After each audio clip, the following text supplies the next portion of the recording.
আর্থিক ফাউন্ডেশন সম্বন্ধে অনেকেই অত গুরুত্ব দেয় না। আমরা যদি বলি ইমানের অঙ্গ কয়টা, 77টা অঙ্গ। আমাদের লাস্টটি রাস্তা থেকে কষ্টদায়ক পদার্থ সরাই ফেলা। রাস্তা থেকে কষ্টদায়ক পদার্থ সরাই ফেলা যদি ইমানের অঙ্গ হয়, রাস্তার মধ্যে কষ্টদায়ক পদার্থ ফেরানো এটা কি মানে জাস্ট বিপরীত। আমরা অনেকে মনে করি যে ধর্ম শুধু নামাজ রোজা এটাই ধর্ম, আমি নামাজ পড়লাম না এটা গুণ আমরা মনে করি, কিন্তু যেখানে সেখানে ময়লা ফেলা এটা হচ্ছে পাপ, এটা আমরা মনে করি না, তাই না? এবং পরিষ্কার পরিচ্ছন্নতা বলা হয় ইমানের অঙ্গ। পরিষ্কার পরিচ্ছন্নতা মানে আমি রজু করলাম এটাই না, যেখানে সেখানে ময়লা ফেলা বা ময়লা আবর্জনা থেকে আমি নিজেকে রক্ষা করা, এটাও কিন্তু কি এই ইয়ের অঙ্গ, তাই না? যে একটা বছর একটা গাছ লাগানোকে সদ্গত বলা হয়েছে, যে একটা লোক যদি গাছ লাগায় যতদিন পর্যন্ত এই গাছটা থাকবে ততদিন পর্যন্ত কি যে কি থাকবে, কি বলে তার সওয়াব সে পাইতে থাকবে। এমনকি বলা হয়েছে যদি কোনোদিন বিপরে কিয়ামত হবে কিন্তু তোমার হাতে একটা গাছের চারা আছে, বলা হয়েছে কি তুমি গাছের চারাটা আগে রোপণ করো। তার মানে আমরা যদি ধর্মের কথা বলি, ধর্মের পরিবেশ নিয়ে অনেক কথাই বলা হয়েছে, যার জন্য আমরা আসলে বলা যায় যে ধর্মকে সার্ভ করতেছি পরিবেশের সার্ভের মাধ্যমে, যে যে ধর্মেরই হোক না কেন, এটা একটা বিষয়।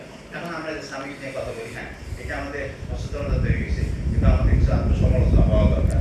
আত্মসমালোচনা যদি আমরা বলি, যেহেতু আমি জাজ প্যানেলে ছিলাম, আমরা দেখা গেছে অনেক সময় আসলে মিস ম্যানেজমেন্ট হয়ে গেছে। মিস ম্যানেজমেন্ট যেমন দেখা গেল আমি একটা জাজের মধ্যে আছি, হয়তো কি বলো স্যার আপনি ওই জাজে যান, আগে থেকে বিচারক নির্ধারিত ছিল না, বা থাকলেও কে থাকবে সেটা কোনোই নাই।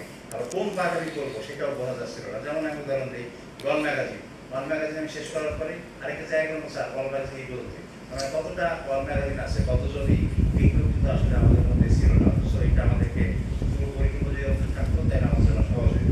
আরেকটা বড় সমস্যা, আমি স্টেজে ছিলাম, আসরের নামাজের সময় চলে এসেছিল, আমি কিন্তু বারো বলতাম নামাজ যাক শেষ পর্যন্ত আমরা লাস্ট মুহূর্তে আমি তাড়াতাড়ি সংকেত করি অন্যরকম আসরের নামাজ করতে পারছি।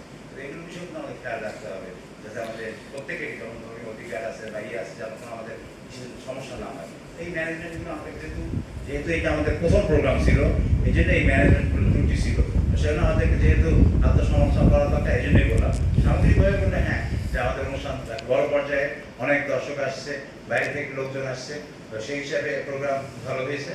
তবে কিছু সমালোচনা আমাদের করতেই হবে, যাতে আমরা সামনে আরও কী করতে পারি, ইমপ্রুভ করতে পারি।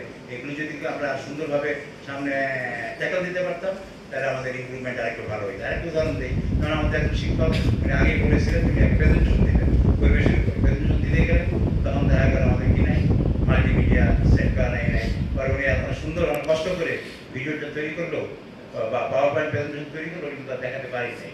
এই জন্য সামনে যখন আমরা করবো, কে পাওয়ার পয়েন্ট দেবে না ভিডিও দিবে না কি দেবে, সেই জিনিসগুলো আগে থেকে জানা দরকার এবং সেই অনুযায়ী ব্যবস্থা নেওয়া দরকার। যাই হোক, তারপর অনুষ্ঠান সুন্দর হয়েছে। যারা এই পিছনে অনুষ্ঠানকে সার্থক করার জন্য যারাই পরিশ্রম করছেন সবাইকে সাধুবাদ জানাই।